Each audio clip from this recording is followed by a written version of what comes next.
All right, so good morning, everyone. My name is Jesse Hildebrand, and welcome to another exciting edition of Exploring by the Seat of Your Pants. For those who don't know, we're all about bringing conservation, adventure, and science into classrooms around the world. Today, we're going to be focusing a bit on the adventure part, which is very exciting. Right now, we're joined by 4 classes from across 3 countries and 2 continents. So I'm going to give them a chance to introduce themselves. We've got Mrs. Bendo's grade 2-3s from Guelph, Ontario.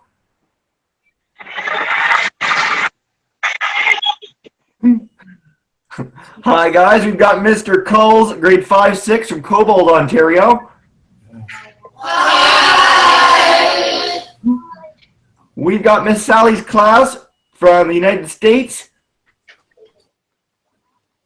Hi guys. Hello. And then we've got Miss Burnage's class from London in the UK, which is very exciting. Awesome. All right. Ollie, you got some home team support. All right, of course, the reason you guys are all here today is for our amazing speaker. We're joined by Olie Hunter-Smart, veteran of several amazing expeditions across the UK, down the Amazon River, and today he's going to share with us a bit of his story from his trip across India. So without further ado, thank you so much for joining us, Olie. Take it away. Awesome. Thank you very much, and thanks everyone for joining. And I'm so pleased that I've been able to catch you all before term finishes, because I know you haven't got much longer left in the classroom. So that's awesome. So yeah, I just thought I'd start by telling you a bit about my journey. I don't know, so I know some of the classes you joined in April, just before I left the UK. That was really we were talking about my preparation for the journey and planning, and looked at my routes and so on and so forth. And we talked a little bit about the history as well, which is something that has really fascinated me for a while. So my journey, to summarize, is to walk the length of India. I started my journey up in Ladakh, which is the most northerly region in India.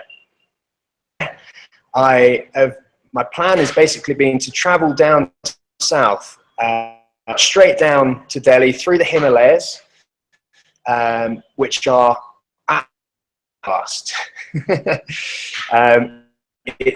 I'm still in the Himalayas, and I've been going for almost 2 months.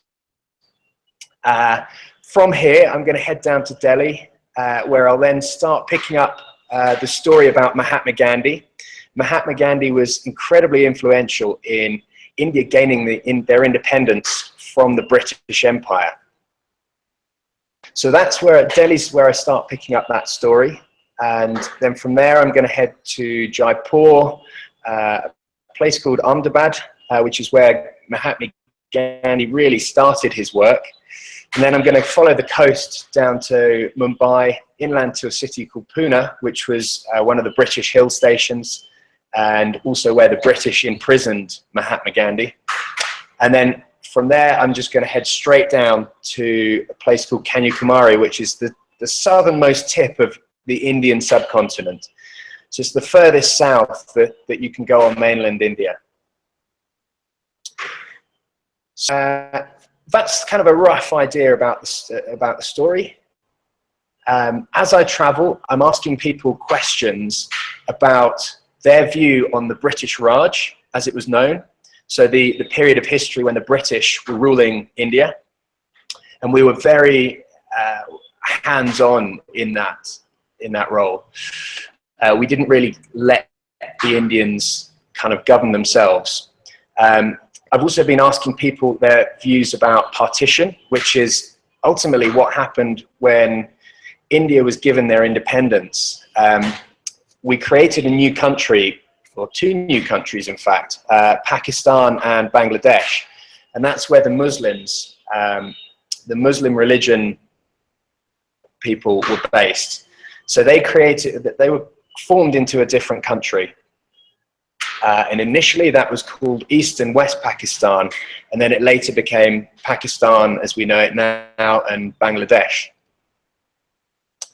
And then the third question I've been asking is whether the British Raj was a good or a bad thing. and trying to understand people's view about India now, you know, whether independence was a good thing for them, and how they've been able to really use that to build India into the country that it is today. And it's a huge global superpower. There's over, I think, 1.3 billion people live in India, which is just an astounding number. So that's kind of an overview of the whole expedition. I started my journey as far north as I could get, a place called Turtuk.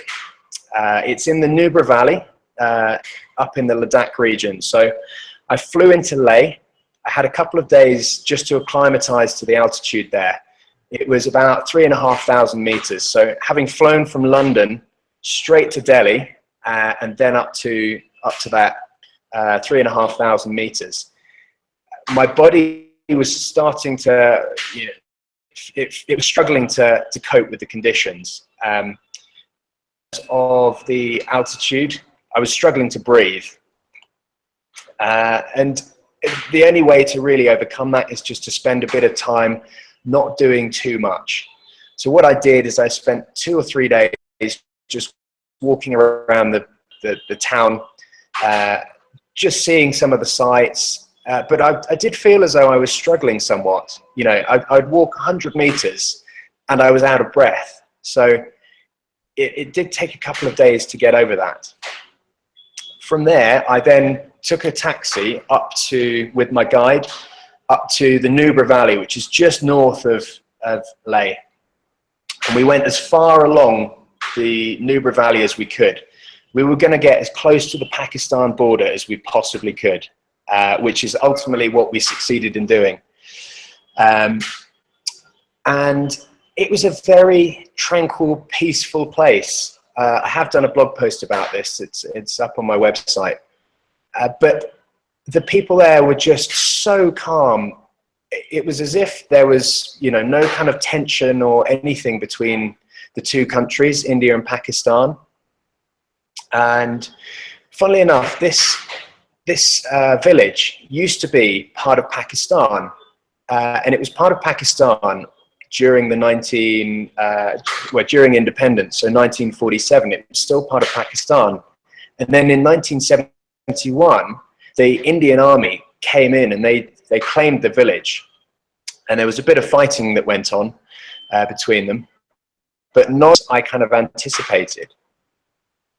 But the Nubra Valley is, I think the Indians feel quite, well, they feel very proud that, you know, they've got all this glaciers in the world, the highest glaciers in the world. And they've got, you know, all of these little towns and villages all the way up to Turtuk. And there's a huge number of military bases. I lost count of the number that I walked past. There were just endless military vehicles. And I actually asked some of the local people what their thoughts were about having so much, like a real heavy military presence in this region. And ultimately, they said it was a good thing. You know, it didn't feel as if there was a conflict going on at all. And there hasn't been a conflict in this region since 1999, 10 years. But what they did say is that the army do help them. You know, they make sure that the roads are of a reasonable standard, that it allows for easy traffic to flow up and down the valley. They help during the winter time. There's a huge amount of snow. To show you something, guys, because there's a monkey. Sorry, I just saw the monkey climbing up and thought you guys might want to see it. Yeah, so the army really help the local population, the local villages, to have a reasonable quality of life, which you know, they're really pleased with that. They don't mind the military presence. So from there, I went over Kardung La. Now, I know Mr. Cull's class has done an amazing job on the map that is on my website. And Khardung La is one of the highest motorable in the world. It's 5,400 meters high up, and the army keep that road open all year round. They try to keep it open as much as they can. And as we were heading up over there, again, I suddenly felt the effect of altitude, and I almost lost control of my legs a little bit as I was walking. I wasn't feeling right. I was out of breath really quickly, and I was sliding about on the ice. There was so much ice, and there were snowdrifts. I mean, you guys in Canada know what snowdrifts are, but the snowdrifts were, 3-4 meters high, so much taller than me. And I was walking along the road through these snowdrifts. It was amazing. And we reached the top at about 6 p.m. that night. And it was the most amazing feeling to have walked up and over Khardung La, one of the highest motorable roads in the world. And then from there we headed down to Leh. I took a day off. I got a lot of blisters on my feet. So I thought it was a good idea to rest for a day. And then I continued my journey with the same guide, and I continued to a town called Lamayuru. And Lamayuru, there's a big monastery that sits right on top of the hill. This whole area is a Buddhist area. So as I was traveling, I was kind of seeing a lot of monks and visiting the monasteries and hearing the sort of the chanting and the bells and their bells. Everyone's very religious, and they have these prayer wheels in the village, and you have to walk around them 3 times every single time you pass one in a clockwise direction. So every time we saw one of those, we had to go around it, which was, I kind of felt as though I was learning a huge amount about the Buddhist culture. It was really, really interesting. So that was the first part of my trip over. I then did a trek from Lamayuru to a place called Darsha.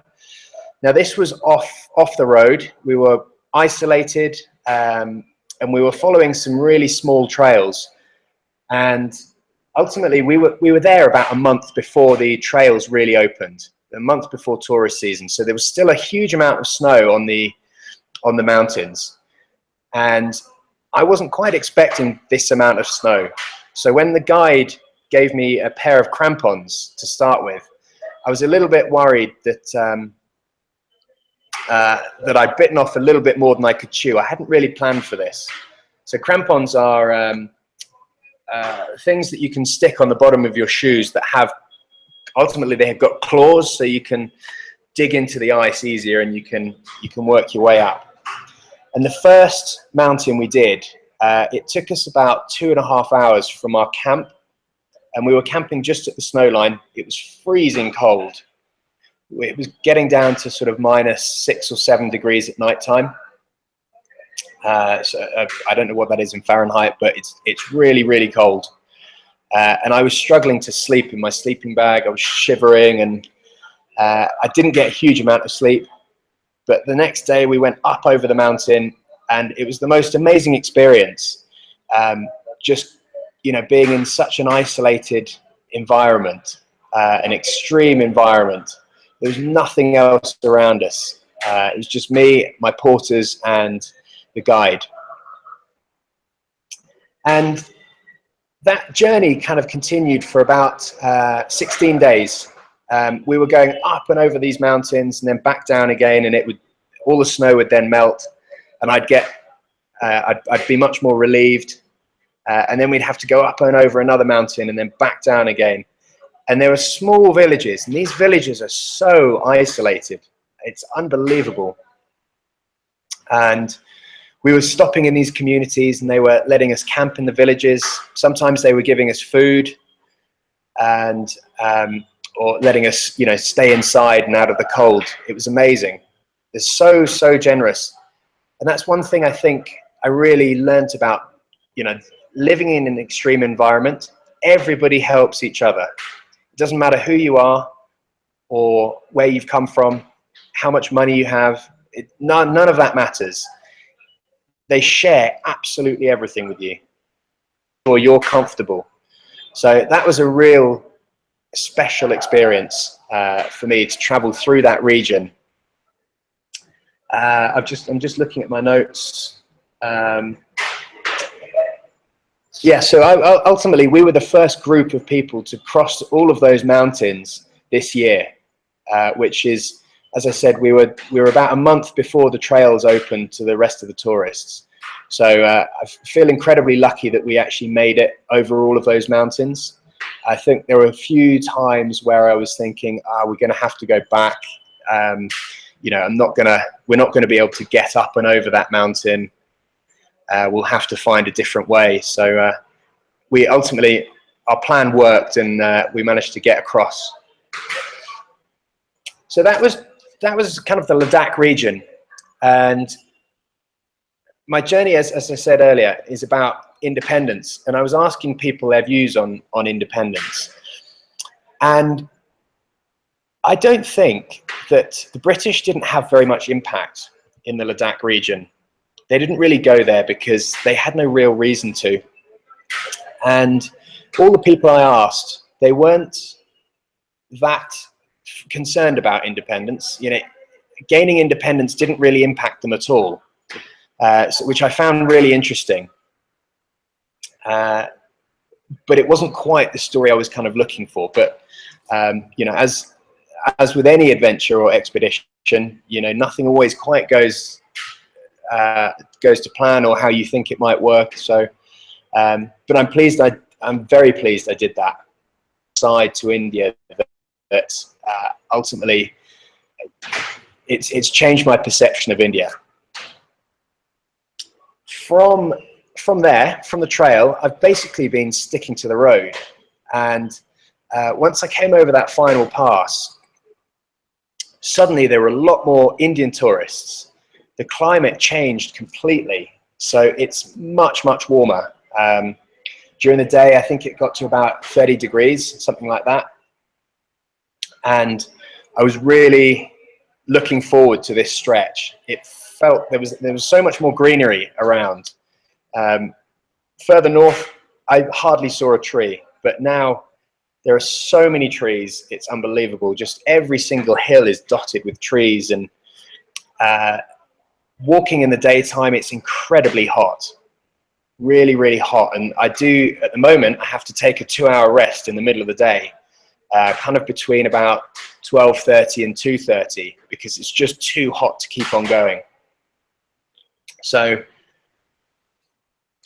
yeah, ultimately this part of the journey has been interesting. I'm really, really, really bored of the traffic. Every single car that passes me hoots their horn, and it's just a constant flow of horns and traffic and everything. The road is quite narrow itself, so I'm trying to stay off the road as much as I can. And if I see a way that I can take a shortcut, or even if it's a little bit longer, but the road is going to be quieter, I will much prefer to take the quieter road. And it gets me into another part of India, or another part of the valleys that I wouldn't see otherwise. And it gives me the opportunity to interact with different people, really find out how they go about living. And I've met some amazing people that way. And I've been incredibly fortunate that I've been taken in by some families already. You know, they've let me stay in their house. I saw a guy walking along the road the other day. We had a bit of a conversation in very broken English, and kind of hand gestures. And we got to his village, and he said, "It's now 4:30. Where are you going to stay? I have a room. You can come and stay with me." So very generously, he let me stay for the night. They fed me. It wasn't the best meal I had, to be honest. It was. He asked if I wanted chicken, and I said, yeah, I eat chicken. That's fine. A lot of Indians are vegetarian, so they do always ask. And I said, yeah, that's fine. And I didn't realize what he was actually saying is, do you want some chicken, like, it's basically the inside bits of the chicken offal, the liver, the kidneys, bits of spine. It was probably the worst meal I've had. And then I've reached Shimla now. Shimla was the British summertime capital. So during the 1850s, Britain moved the capital from Calcutta to Delhi. But in the summertime, Delhi gets too hot. In June and July, Delhi reaches about 45 or 50 degrees. So it's too hot for people to really be in there working, particularly for when the British were there. So what they did is in the summertime, they moved up to Shimla, which is in the Himalayas. It's much cooler. It's very similar to, I guess, the UK or the Canadian summertime, or Northern Hemisphere summertime. So you've got temperatures reaching kind of 30-ish degrees. But when the rains come through, it does cool down dramatically. And we had a lot of rain today, and it's been about 15, 16 degrees. So I can definitely feel the cooler climate. But Shimla, as I said, became the British summertime governing capital. So in this city, there are a huge number of British buildings, wooden structures, they've got tin roofs. And then tomorrow I'm going to go and visit the Viceroy's house, which is the Viceroy's Lodge, which is right at the top of the hill. It's where the Viceroy of India, the Governor of India, he stayed here in that house, in that lodge, and did all of his administration work up there. But they used to move about 5,000 government employees up to Shimla every single summer for about 6 months of the year, before it then starts snowing here, and then they move down. So I reached here yesterday. I did a 30-kilometer walk yesterday to make sure I got to Shimla in time.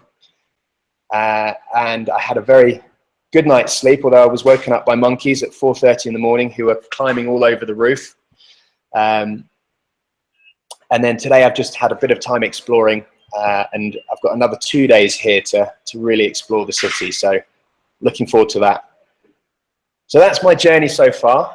I've covered, let me just check, 950 kilometers. So what's that, about 650 miles. And I've still got a long way to go, but I've got probably a week left of the Himalayas, of the mountains. As I say, I've done 55 days now. Today is day 55 of my expedition. And I think the whole journey is going to take me about 200 days. But I think from here on, it's going to speed up because ultimately I'm heading downhill, and then it's going to be flat, flat, flat all the way to Delhi. So I'm looking forward to that stretch, even though it's going to be insanely hot. So let's open up to the classes. Let's get some questions in. Outstanding. Can I just say that's the only monkey interlude we've ever had in an Exploring by the Seat of Your Pants hangout, so thank you for that. Never happened. First time. Good. All right, let's start with Mrs. Bendo's class. If you guys have a question, come on up.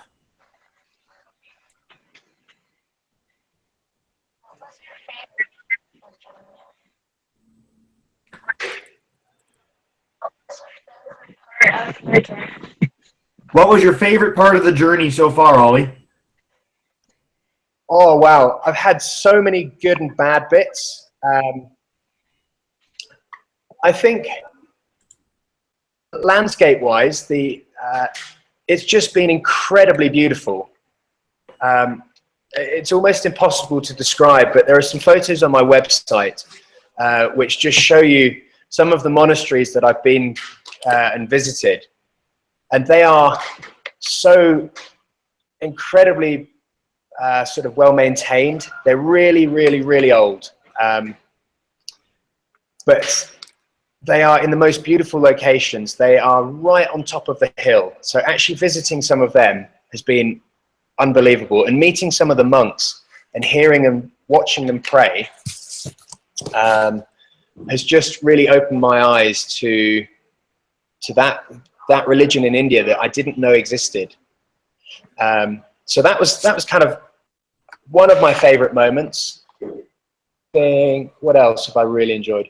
I think meeting people is another part of the expedition that I love, because it allows me to learn about their culture and their way of life. And some of the people that I met, they live off the land. They don't have access to shops or anything, transport vehicles or anything like that. So they grow. They have their fields, and they've made I'm trying to think of the word.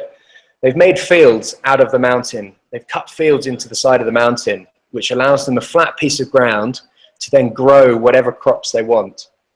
And they grow a huge amount, and then they trade with each other. So some of them grow barley, some of them will grow wheat, and then they'll swap. Some will have potatoes, and they all swap, just so that they get a bit of variety. But I guess throughout the year, well, sort of throughout the winter, they're using up all the stock of vegetables that they've grown, and they actually don't have many fresh vegetables. So that's actually something I missed when I was up in Ladakh, in the Ladakh region. And then when I hit the road, suddenly there was a huge. I saw bananas for the first time in a month and a half, and I was so excited that I bought 3 of them and ate them right there. Bananas, much better than chicken spine. All right, let's go to Mr. Cull's class. Who's first? Good, Nora. No, I said not me. Hey, Nora, you're up. Oh, do I say They're talking. They're listening to you right now. are the monkeys friendly? So what am I going to say? This region is really just where I've started seeing monkeys. I saw monkeys about a week and a half ago. I saw one small troop of monkeys. There were probably 4 or 5 then. They ran away pretty quickly. The ones in Shimla, I have been warned not to leave my window open and unattended, because the monkeys may come in and try and steal things. So they're looking for food. And because of the way that the Indians, or I guess, in any place, food is just discarded, and quite often it's just discarded on the street. And so, the monkeys are looking for any food that they can find. But I haven't really had many encounters with the monkeys yet. But I'll try and have an encounter and let you know. Coming soon in the next hangout. Yeah. We're going to go to Ms. Bernadette's class in a minute. Just a note for Mrs. Bendo's class that it was really difficult to hear you. I hope I relayed the question properly, but there is a chat bar in the top left, so if talking doesn't work, you can always type a question there. But yeah, let's go to UK.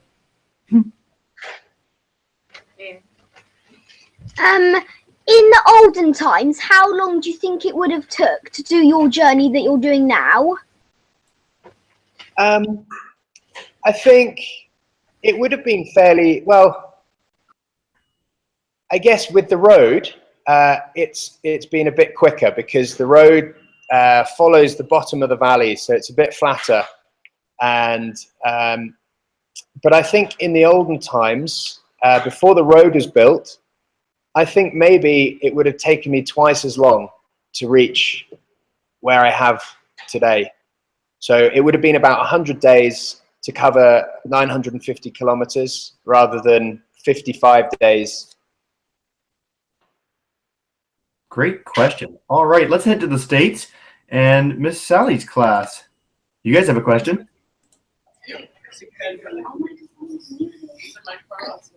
Is the mic? Yep, you're good. Has he ever encountered any life or death situations? Life or death situations? Not on this expedition. There was one little dicey moment when I wasn't very good at walking on the ice, I'm going to be honest. And sometimes the crampons that they gave me didn't really fit my boots. They had much smaller feet, so they didn't really quite fit on. So there was a couple of times when I was walking along the ice, and it was a very steep, slippery slope, and I lost my footing, and then suddenly I found myself sliding maybe 50 meters down the hill before the slope then flattened out, which the guide at one point, he did just turn around and say, "Oh, I thought you did that on purpose." But in fact, I just slipped and I just slid straight down the side of the mountain. But luckily, it was only about 50 meters and I missed all of the rocks on the way. Otherwise, I think I would have situation. Well, we're glad you made it out. 50 meters is a long slide, by the way. That is not to be trifled with. All right, end of class. Let's see if we can get another question from you guys.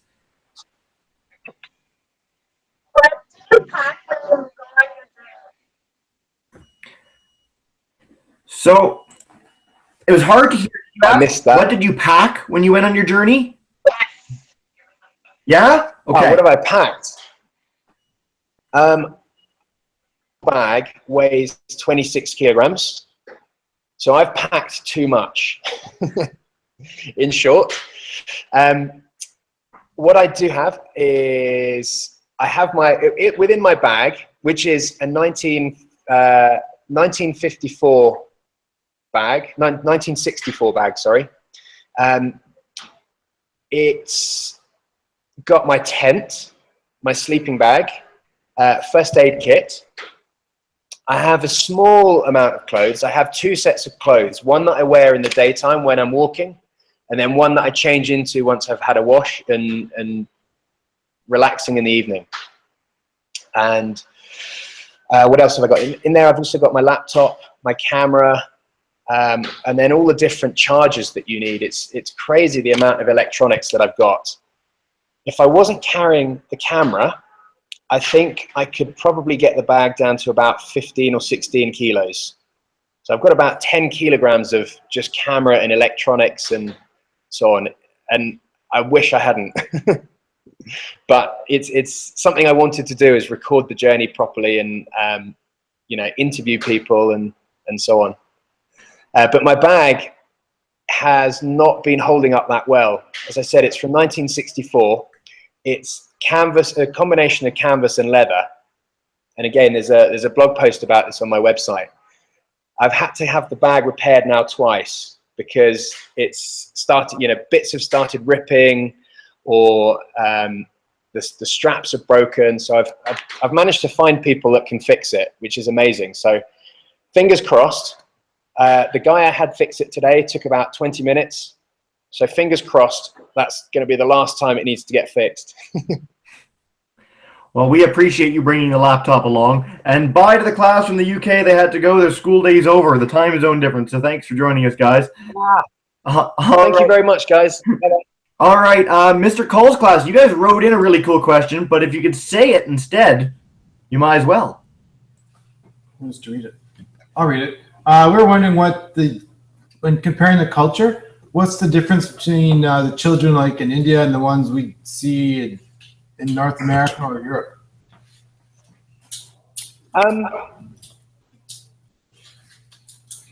That's a really good question.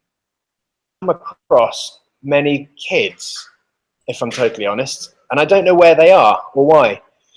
In the Ladakh region, they're Buddhists. As I said, they're Buddhist. So sometimes you get kids in the monasteries that they've become monks, and I guess the youngest that I've probably come across is about 6 or 7.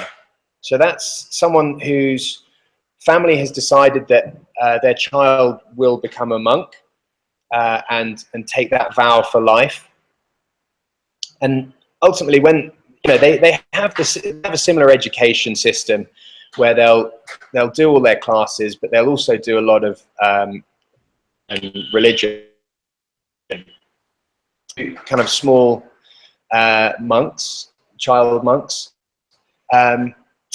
Other classes, a lot of them, because the villages are so remote, get sent to boarding school. So they'll go to a larger village or a town, depending on their age and their level, their standard of education. And then they spend maybe 4 months in one term in that town, and they'll board there for the whole time. And then they'll go back to their families for 2 months, and then they go back to the boarding school for another 4 months, and then 2 months back at home. So they have 2 terms, kind of a summer and a winter term. And that's because a lot of these kids, they live, 5, 6, 7 hour trek away, and they can't be doing that every day or every week. So they spend the whole term away from their families. And that's right from quite a young age, maybe 8 or 9, all the way through till senior school. Other kids, I've met some really well-educated kids that speak really good English. They are very interested in me as an individual, and I guess a Westerner traveling. I haven't come across many other Western tourists. So, for some of these people, I guess it might be the first time they've kind of come across a Western tourist, and they want to be able to practice their English. So they do come up to me. But yeah, I thought I would have come across more groups of kids by now, but I haven't really. Well, we'll have to save it for the next one. So we'll go back to the dates where the challenge is to beat the awesome Mount Rushmore shirt from the first kid. Does anyone have any more questions, guys? Yes. Yeah, we have one. How many different kinds of animals did you see?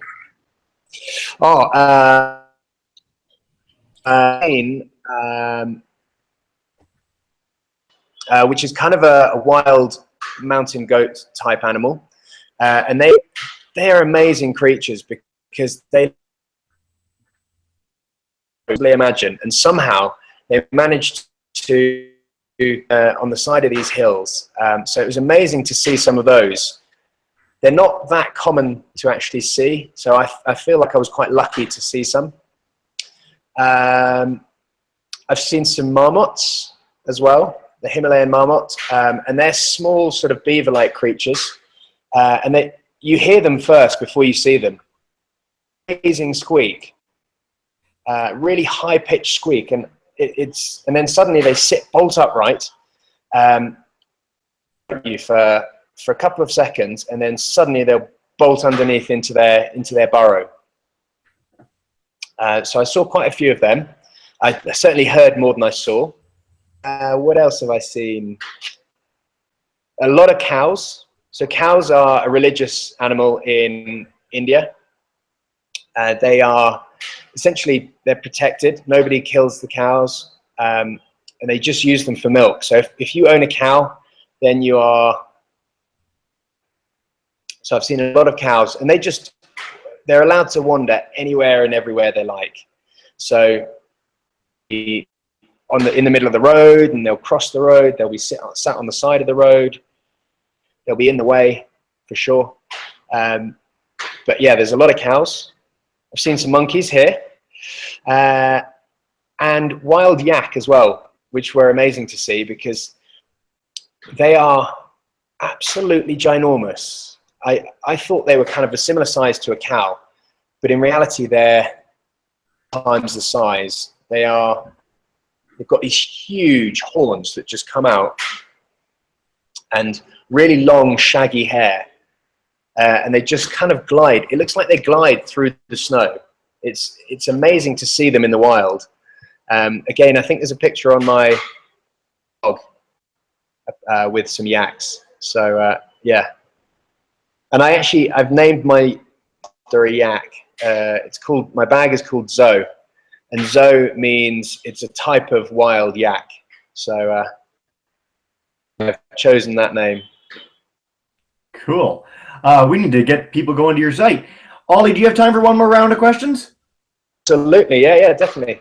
Let's do it. All right, back to Mrs. Bendo's class. Go right ahead.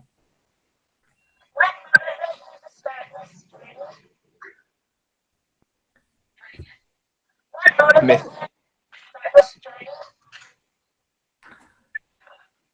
Ollie, did you catch that? No, Jesse, can you repeat it? I couldn't hear it either, so just try and type it in and we'll pass it on. Sorry for the trouble, guys. The mic really cuts out. Let's see if we can get it. What motivated you to start the journey, Ollie? Great question. Yeah, really good question. So I came up with the idea. Well, ultimately, it was Mahatma Gandhi. And I read about his salt march that he did in 1930, protest against the British salt tax. And it was a peaceful protest. So Mahatma Gandhi, all of his campaigning and campaigning for independence was done in a peaceful way. He didn't want to hit anyone back or fight at all or anything like that. He took all of the hits and the beats that the British gave him, and he did all of his protests in a peaceful way. And the Salt March was a journey. It was a 250-mile journey that he did back in 1930 as a protest against the British salt tax. And he was walking to the sea to make the salt himself. And it was a stand-up against that tax, and to prove that actually there's nothing the British could do about it. So I read about that, and I thought that would be a really cool journey to recreate. It took Gandhi 3 weeks to do. I'm hoping to be able to do it a little bit quicker. But that was what inspired the journey. And then I started looking at different parts of Mahatma Gandhi's life and where he spent his time. And I looked at Delhi, which is where Gandhi was assassinated in 1948. And I then looked at Ahmedabad, which is a city where he created an ashram, which is kind of a spiritual home. Kind of the route from Delhi to his ashram goes through Jaipur, and then he spent a lot of time campaigning, which is where the National Congress Party was based, which ultimately they were the ones that took control of the government when the British handed back power. Pune, which is another city I'm visiting, is the place where he was imprisoned. After one of his protests, the British imprisoned him there, and he spent about 2 years in jail there. And then Kanyakumari is where some of his ashes were scattered into the sea. And Mahatma Gandhi became father of the nation, ultimately. You know, he was the one that initiated India gaining independence. I suddenly learnt about the 20th year of that independence, and I thought, this is the time to go, because the people that can remember the British rule, about 80 or 85 now, this will be the last anniversary, the last big anniversary that they will remember, or those. And I thought, I can capture some of these stories before, you know, they do get handed down from generation to generation, but yeah, trying to capture some of these stories from that age, 80, 85, that will remember the British rule and the transition period is ultimately what I wanted to do. I wanted to start as far north as I could get to really find out how impacted India as a country, as a nation. Partition happened in 1947 when the British handed back power. Yeah, so far I've met one people that are 85 and 80, I think. They do remember the British rule, which is cool. So it means that my theory is working. Outstanding. All right. Mr. Cole's class, if you guys have a last question, come on up. What is the difference between our food and India's food? Okay. Indian food is different. I can confirm that. Well, funnily enough, the different regions also have different types of food. So the Ladakh region journey, and I've spent, I guess, maybe 45 days in that area, is very similar to it's got a much more Tibetan feel about it. It's because of their religion. They have a lot of soups with vegetables. They predominantly eat vegetables. They don't really eat meat. Two reasons why. One is meat is expensive, so they just can't afford it. So they focus on the vegetables. And also meat doesn't, this quality of meat is not fantastic. And actually I got really sick a couple of weeks ago from eating chicken that obviously hadn't been cooked well. So one big difference about the food is the vegetarian side of things. The Ladakh region, yeah, they have a lot of soup. The amount of sugar they have is unbelievable. So every single cup of tea must have about 3 spoons of sugar in, and it's almost sickening. And it's impacted the way that it's impacted how I feel. I feel like I'm addicted to sugar now, which is not a good thing. So I'm really trying to cut out as much sugar as I can, but you know, it's really difficult to. And then as I guess as I hit the road, once I was out the Ladakh region, that's when I started having a lot more Indian style food, or what I would imagine Indian food to be. So there's a lot of spices, a lot of kind of curry flavors. My breakfast is generally either chapati, which is just a flat bread, and cheekily I wrap a banana and peanut butter in that, but that's not Indian food.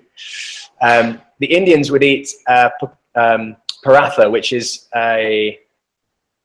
essentially it's dough with a thin layer of potato in the middle, spicy potato, and that's what they have for breakfast. For lunch, I've been having either noodles, kind of a chow mein type dish, or samosa. And then in the evenings, I have rice with dal, which is lentils, and then normally like a potato curry and a vegetable curry. And it comes kind of, you get 3 different curries and some rice, and then some chapati as well, some bread. So that's ultimately what I've been eating. And it's pretty much the same day in, day out. There's not much variation in the style. And I'm trying to avoid the chicken because that food poisoning knocked me back. I had to take 4 days off. I was on antibiotics, and it really impacted, and I didn't realize this was gonna happen, but it really impacted my motivation.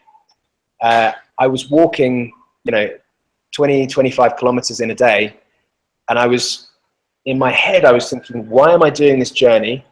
What's the point in it? Should I give up? I was hating the road, the fact that I just had all these cars hooting at me the whole time. And I was prepared to give up. And I thought, well, do you know what? Get to Shimla. If you're still not enjoying it by the time you reach Shimla, then you can look at another mode of transport, or you can give up completely and go home. But I can confirm I'm feeling much better now. My mood is much higher. And I think it's one of those parts of the expedition that you just go through these highs and lows. And so I think avoiding certainly chicken at all costs, but trying to avoid meat as a whole. And hopefully I'll stay healthy and well for the rest of the journey. Well, on that positive note, let's go one last question. Back to the States for Mrs. Sally's class. If you guys have a final question, come on up. Angel. What is your favorite thing that you have encountered on your expedition so far? My favorite thing.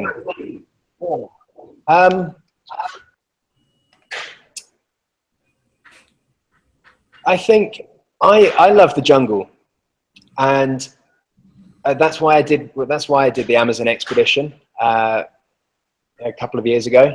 And when I came down from the final high pass, the final high mountain, the mountain was completely covered in snow. Down the mountain, and I could feel the climate changing. I could feel the amount of green trees and grasses and flowers that I saw as I was coming down, and it suddenly changed from kind of a very alpine, cold climate to a very tropical, hot, humid climate. It was magical the way that happened throughout pretty much one day, I would say, maybe over 2 days. And then I started seeing monkeys and, as I say, all these flowers and everything. And it was just a magical experience. Just traveling over a couple of days and having that change in environment impact me. It was amazing. Outstanding. All right. So at the end of every hangout, Ollie, what we do is I'm going to demute the microphone of Mrs. Bendo, Mr. Cull, Mrs. Sally's class, so that they can join me in saying a huge thank you for taking time out of your journey to join us. So thank you very much, Ollie. So much. I enjoyed it. Thank you. Awesome. For all the classes, so go to OllieHunterSmart.com and you can see pictures of the journey. You can follow his blog posts until he gets to join us again on another hangout. Ollie, that was awesome. Thank you so, so much. And you got some amazing questions, guys. So, keep them up and yeah, do follow the journey. I think maybe 3 weeks. I'll be walking throughout the whole summer. So while you guys are on holiday, and hopefully in September, when you guys come back to school, we can organize another hangout then, and you can find out, journey's progressed and what my views are on independence and so, yeah, definitely. Really looking forward to it. Can't wait, Ollie. Well, thank you so much again, guys, and have a lovely